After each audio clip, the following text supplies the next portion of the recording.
ဝိပဿနာရဲ့တရားဓမ္မရဲ့အာယုံကမ္မထာရဲ့အာယုံဖြစ်14မျိုးဝေဒနာနုပဒနာကြတော့တစ်လိုပဲရည်တွက်တယ်သို့သောဝေဒနာနုပဒနာမြတ်စွာဘုရားကဝေဒနာကို9မျိုးခွဲဟောတော့9လို့လည်းယူခြင်းရတယ်ပေါ့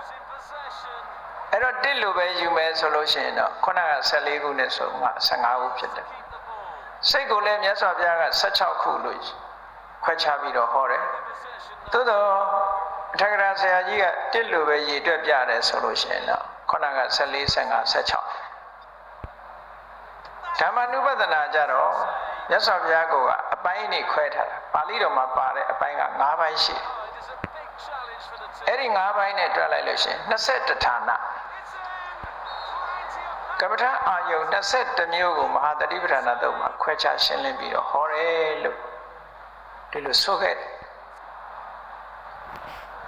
သို့သောဝေဒနာကိုမြတ်စွာဘုရားက9မျိုးခွဲပြီးတော့ဟောတယ်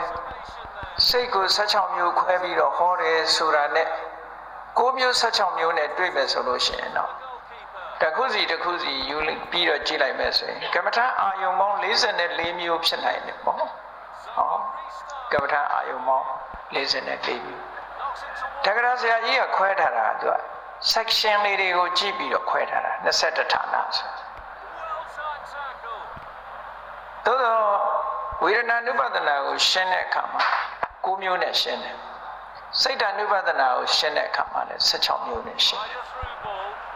အဲ့ဒီ916ပါထည့်ပြီးတော့ရေတွက်လိုက်မယ်1နဲ့မတွက်ဘဲနဲ့916နဲ့ရေတွက်မယ်ဆိုရင်44ဒီကနေ့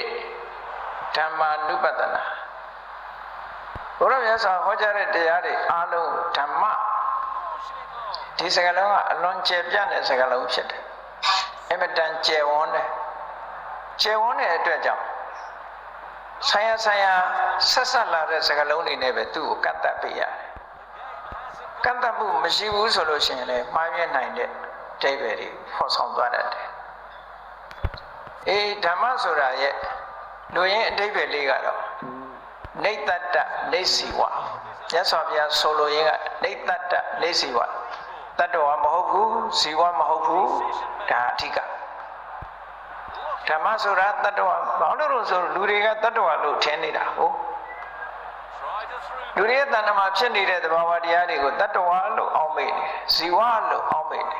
ယ်တတ္တဇီဝမဟုတ်ဘူးလို့ဆိုတာအဓိကအမတ္တမအရေးကြီးလို့နေတ္တနေဇီဝသို့သောဆိုင်ရာတွဲဖက်ပြီးတော့နားလည်ရမယ်ဆိုရင်ဓမ္မရဲ့ definition စကားလုံးကပြောတဲ့ဟာဓမ္မဆိုတာသူ့သဘောသူဆောင်တယ်ဆိုင်ရာသဘာဝတရားလေးတွေသူ့လက္ခဏာသူ့အသင်္တန်ကိုသူ့ဟာသူဆောင်နေတဲ့စစ်မှန်တဲ့တရားလို့ဒီလိုအဓိပ္ပာယ်ရတယ်အဲ့ဒီအဓိပ္ပာယ်နဲ့ယူမယ်ဆိုလို့ရှိရင်ဓမ္မဆိုတဲ့စကားလုံးအောက်မှာမပါဝင်တဲ့တရားမရှိသလောက်ပဲကုသိုလ်လည်းဓမ္မပဲအကုသိုလ်ကလည်းဓမ္မပဲကုသိုလ်အကုသိုလ်မှတပါးဝိပက်ကရိယာယုတ်ဆိုတာတွေလည်းဓမ္မပဲနိဗ္ဗာန်လည်းဓမ္မပဲပညာလည်းဓမ္မပဲအဲ့တော့ဓမ္မဆိုတဲ့စကားလုံးဟာအားလုံးကိုကာဗာဖြစ်တယ်ခြုံမိငုံမိတယ်ဒီနေရာကြတာတလက္ခဏာဒါရိတိတိဓမ္မောလို့ဆိုတဲ့ပရမတ္ထသဘာဝတရားတွေအားလုံးဟာကိုယ်ပိုင်လက္ခဏာတွေရှိနေတာဖြစ်သောကြောင့်ဒီဓမ္မဆိုတဲ့စကားလုံးအားလုံးကိုခြုံတယ်ဒါမှမဟုတ်အကုသိုလ်ကိုလည်းဓမ္မကုသိုလ်ကိုလည်းဓမ္မကုသလာဓမ္မအကုသလာဓမ္မဝိပက်ကရိယာယုတ်တရားတွေနိဗ္ဗာန်အပါဝင်အပြာကတာဓမ္မလို့ဒီလိုဓမ္မအနေနဲ့ပဲမြတ်စွာဘုရားဟောတယ်သို့သောဓမ္မန္တရဏံကိစ္ဆာမိဆိုတဲ့ဓမ္မကြတော့ဒါတွေအကုန်မပါဘူးအကုန်ပါမယ်ဆိုရင်အကုသလံဓမ္မန္တရဏံကိစ္ဆာမိဖြစ်သွားမှာပေါ့မပါဘူးအဲ့ဒါကြတော့ဓမ္မန္တရဏံကိစ္ဆာမိကြတော့အဓိကဘာနဲ့ပါလို့ဆိုလိုတာတော့ဆိုမဲ့၄ပါးရဲ့ဖို့၄ပါးရဲ့နိဗ္ဗာန်အဓိပ္ပာယ်ကလည်းကိုယ်သဘောကိုယ်ဆောင်ဆိုတာမဟုတ်ဘူးပါတော့ဒီတရားကိုလက်နာကျင့်သုံးမယ်သို့မဟုတ်ဒီသဘာဝတရားမိမိတဏ္ဍာမှာဖြစ်ပေါ်သွားပြီဆိုလို့ရှိရင်အပယ်လေးပုံမကြရအောင်ဆွဲထားတဲ့တတ္တိရှိတယ်လို့ပြောတယ်စတုတုပါယေတုအပ္ပတ္တမာနိအတ္တနံဓာရင်တိစတုတုပါယေတုအပ္ပတ္တမာနိအတ္တနံဓာရင်တိဆိုကု ကိုယ့်ကိုကျင့်သုံးနေတဲ့ပုဂ္ဂိုလ်သို့မဟုတ်ဒီသဘာဝတရားတွေမိမိတဏ္ဍာမှာရှိနေတဲ့ပုဂ္ဂိုလ်ဒီပဲလေးပါးဖို့လေးပါးနိဗ္ဗာန်ဆိုတဲ့သဘာဝတရားတွေတစ်ခုခုမိမိတဏ္ဍာမှာရှိပြီဆိုလို့ရှိရင်စတုတုပါယေတုအပ္ပတမဏိကတ္တဝါဓာရိတိအပယ်လေးပုံမကြရအောင်ဆွဲထားတယ်လို့ဆိုဒါသူအဲ့ဒါဓမ္မန္တရဏကိစ္ဆာမိမှာလာတဲ့ဓမ္မ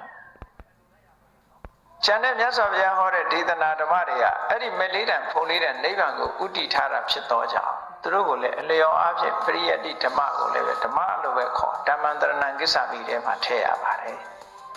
ဒီလိုနားလည်ရတယ်ပေါ့ဒီကနေ့ဓမ္မာနုပဒနာကြတော့ရုပ်တွေလည်းပါတယ်နာမ်တွေလည်းပါတယ်